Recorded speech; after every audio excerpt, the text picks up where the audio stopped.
Ainda assim, os israelenses seguem sonhando em alcançar a paz com aqueles que juraram exterminá-los. Logo a seguir virá aquilo que Jeremias chamou de o tempo da angústia de Jacó. Exércitos do mundo, sob o anticristo, serão trazidos ao Armagedon por Javé, no intento de puni-los por terem odiado, perseguido e matado o seu povo Israel, e para disciplinar Israel por sua descrença. Você, anticristo, avançará contra Israel, o meu povo, nos dias vindouros. Trarei você contra a minha terra para que as nações me conheçam, e todas as pessoas da face da terra tremerão diante da minha presença. Reunirei todos os povos para lutarem contra Jerusalém. Depois, o Senhor sairá para a guerra contra aquelas nações. As frases "a minha presença" e "o Senhor sairá para a guerra" indicam que Deus mesmo virá salvar Israel no Armagedon. Zacarias diz: Deus virá como um homem ressurreto que foi traspassado. Este só pode ser o Messias, a quem Isaías chamou Deus poderoso, o Pai eterno. Ouça novamente as previsões dos profetas judeus sobre a rejeição do Messias, sua crucificação pelo seu povo e sua morte pelos pecados do mundo. Perfuraram minhas mãos e meus pés na crucificação. Foi desprezado e rejeitado, eliminado da terra dos viventes. Por causa da transgressão do meu povo, ele foi golpeado. Então o ungido será morto e já não haverá lugar para ele, apenas para os pecados do mundo. Em consonância com os profetas de Israel, João nos revela o Armagedon no último livro da Bíblia e nos mostra Cristo voltando do céu para destruir o anticristo, exatamente como Paulo também profetizou. Vi os céus abertos e diante de mim um cavalo branco, cujo cavaleiro se chama Fiel e Verdadeiro.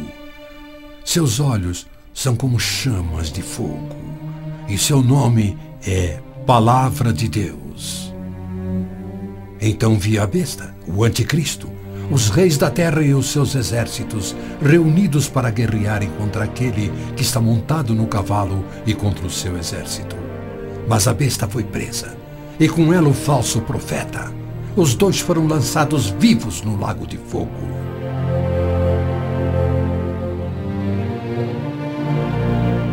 Antes do Armagedon, o anticristo irá confirmar um pacto de 7 anos, garantindo uma falsa paz entre árabes e judeus. Prometerá segurança a Israel, permitirá que Israel reconstrua o templo e reinicie os sacrifícios de animais, após um intervalo de mais de 1900 anos. O anticristo quebrará seu pacto, cessará os sacrifícios, colocará a sua imagem no templo, declarando ser Deus e exigindo ser adorado. Os que se recusarem morrerão. Com muitos ele fará uma aliança que durará uma semana. No meio da semana ele dará fim ao sacrifício e à oferta. Então será revelado o homem do pecado, chegando até a assentar-se no santuário de Deus, proclamando que ele mesmo é Deus. Foi-lhe dado poder para fazer que fossem mortos todos os que se recusassem a adorar a imagem. A que semana Gabriel se referia? Quando isso acontecerá? Ele disse a Daniel que após 70 semanas ou 490 anos, toda a profecia se cumpriria, Israel seria restaurado e jamais voltaria a desonrar a Deus. No final das primeiras 69 semanas de anos, ou seja, 483 anos, o Messias viria e seria morto. O tempo seria contado a partir da data em que o rei da Babilônia concedeu a autorização para a reconstrução de Jerusalém. A partir da promulgação do decreto que manda restaurar e reconstruir Jerusalém, até que o ungido, o líder, venha, haverá 7 semanas e 62 semanas. Neemias diz ter recebido autorização para a reconstrução de Jerusalém no mês de Nissan do 20º ano do rei Ataxerxes, ou seja, em 445 a.C.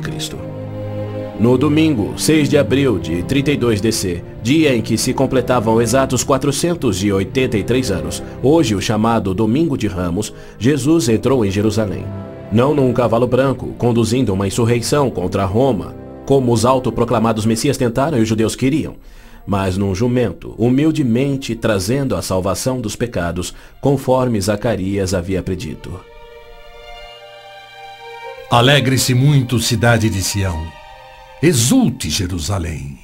Eis que o seu rei vem a você, justo e vitorioso, humilde e montado num jumento, um jumentinho, cria de jumenta.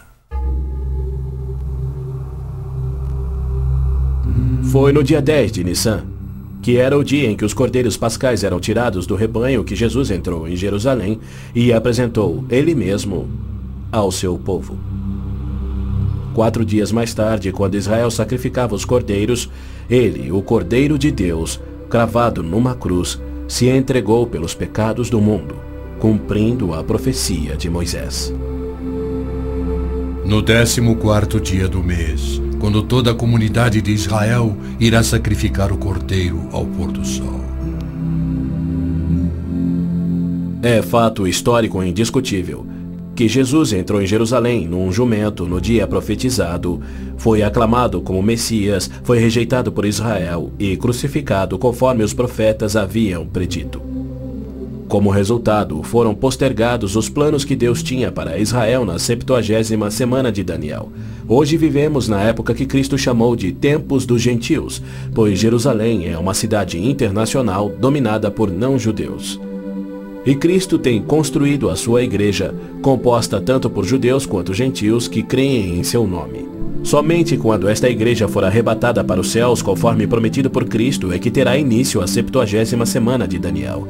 Israel tem profundos problemas espirituais e morais, há hostilidade entre judeus religiosos e seculares e uma desilusão crescente com o judaísmo, especialmente entre a juventude. Israel sofre com drogas, pornografia, prostituição, juventude rebelde, estupros, roubos e assassinatos. Israel precisa se voltar em arrependimento para o Deus de Abraão, Isaque e Jacó. Mas os rabinos nada têm para oferecer aos pecadores arrependidos. Exatamente como Oséias profetizou, eles não fazem sacrifícios pelo pecado há 1900 anos, pois não têm um templo. Pois os israelitas viverão muitos dias sem rei e sem líder, sem sacrifício. Foi Deus quem profetizou essa condição. Por que ele permitiria que seu povo escolhido ficasse sem sacerdócio e sem templo no qual oferecer os sacrifícios pelos pecados que ele havia ordenado? Isso só faz sentido se o sacrifício de Cristo na cruz cumpriu todos os sacrifícios do Velho Testamento que já não são mais necessários. Caso contrário, Deus abandonou o seu próprio povo e todo o mundo sem recurso para o pecado. E isso ele nunca faria. As escrituras hebraicas contêm mais de 300 profecias, indicando quando e onde o Messias nasceria e como reconhecê-lo quando ele viesse. Cada uma destas foi especificamente cumprida ao pé da letra, na vida, morte e ressurreição de Jesus de Nazaré. Se ele não for o Messias, então não existe o Messias. Pois foi Cristo que no dia exato, revelado pelo anjo Gabriel a Daniel, entrou em Jerusalém num jumento, foi aclamado Messias, depois rejeitado e crucificado conforme profetizado. Segundo as escrituras do próprio povo de Israel, aqueles que esperam a primeira vinda do Messias já estão atrasados em 1900 anos. A única esperança de Israel está na sua segunda vinda, e podemos ter certeza de que, havendo gerado a nação de Israel, Deus irá cumprir o seu propósito, pois ele declara: Pode uma nação nascer? Acaso faço chegar a hora do parto e não faço nascer, diz o Senhor? Acaso fecho o ventre? Tragicamente, muitos judeus só crerão no seu Messias no Armagedon. Quando Javé aparecer em pessoa para salvar Israel da destruição pelos exércitos, eles reconhecerão finalmente ser o Messias, aquele que foi traspassado e morto pelos seus pecados e que ressuscitou como o próprio Messias predito pelos seus profetas, a quem rejeitaram. Então todos os judeus ainda vivos irão crer. Mas para todos aqueles, judeus e gentios, que morrerem sem crer nele, tragicamente não restará esperança.